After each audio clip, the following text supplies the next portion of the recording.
بسم اللہ الرحمن الرحیم نحمدہ و نصلی علی رسولہ الکریم۔ صحیح البخاری کتاب الغسل باب 11 من افرغ بیمینہ علی شمالہ فی الغسل، یعنی جس نے غسل میں اپنے دائیں ہاتھ سے اپنے بائیں ہاتھ پر پانی ڈالا۔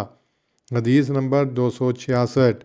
حضرت ابن عباس رضی اللہ عنہما نے حارث کی بیٹی حضرت میمونہ رضی اللہ عنہا سے روایت کی، وہ کہتی تھیں میں نے رسول اللہ صلی اللہ علیہ وسلم کے لیے نہانے کا پانی رکھا اور آپ کو پردہ کیا تو آپ نے اپنے ہاتھ پر پانی ڈالا، اسے ایک دفعہ یا 2 دفعہ دھویا۔ سلیمان کہتے تھے کہ میں نہیں جانتا کہ انہوں نے تیسری دفعہ کا ذکر کیا یا نہیں۔ پھر اپنے دائیں ہاتھ سے اپنے بائیں ہاتھ پر ڈالا اور اپنی شرمگاہ کو دھویا، پھر اپنے ہاتھ کو زمین پر یا دیوار پر رگڑا، پھر کلی کی اور ناک میں پانی لیا اور اپنا منہ اور دونوں ہاتھ دھوئے اور اپنا سر دھویا، پھر اپنے بدن پر پانی ڈالا، پھر ایک طرف ہو گئے اور اپنے دونوں پاؤں دھوئے تو میں نے آپ کو ایک کپڑا دیا، آپ نے اپنے ہاتھ سے اس طرح جھاڑ کر پونچھ دیا اور اسے نہ چاہا۔ اس باب کی تشریح میں لکھا ہے کہ باب مذکور بعض نسخوں میں سابقہ باب سے پہلے ہے۔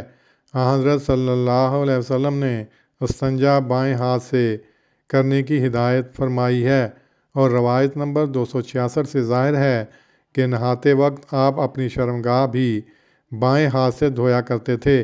آپ کے سارے اعمال میں ایک ترتیب و انتظام اور یکجہتی و یگانگت نظر آتی ہے۔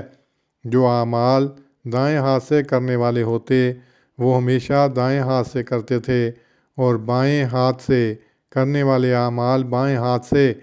آپ اپنے اس دستور العمل کے خلاف کرتے ہوئے کبھی نہیں دیکھے گئے۔ آپ کے نفس میں پاکیزگی کا فطرتی احساس غالب رہتا جو آپ کو پاکیزگی کے پہلو کی طرف ہمیشہ جھکائے رکھتا تھا۔ امام بخاری نے آداب غسل کے ضمن میں جہاں مذکورہ بالا پاکیزہ ادب کی طرف توجہ دلائی ہے، وہاں اس خیال کا رد کرنا بھی مقصود ہے کہ وضو یا نہانے میں ترتیب ملحوظ رکھنا ضروری نہیں۔ نبی صلی اللہ علیہ وسلم کے تمام اعمال میں ایک ترتیب نظر آتی ہے۔ فَقَالَ بِيَدِهِ هَكَذَا، یہاں کالا کے معنی نافذہ کے ہیں، جیسے باب 6 میں فَقَالَ بِهِمَا عَلَى وَسَطِ رَأْسِهِ میں کالا کے معنی صبا یا افرغ ہیں۔ اس ضمن میں کتاب الغسل باب 18 کی تشریح دیکھیے۔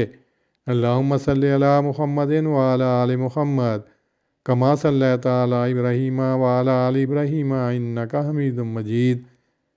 اللہم بارک علی محمد وعلی آل محمد کما بارکت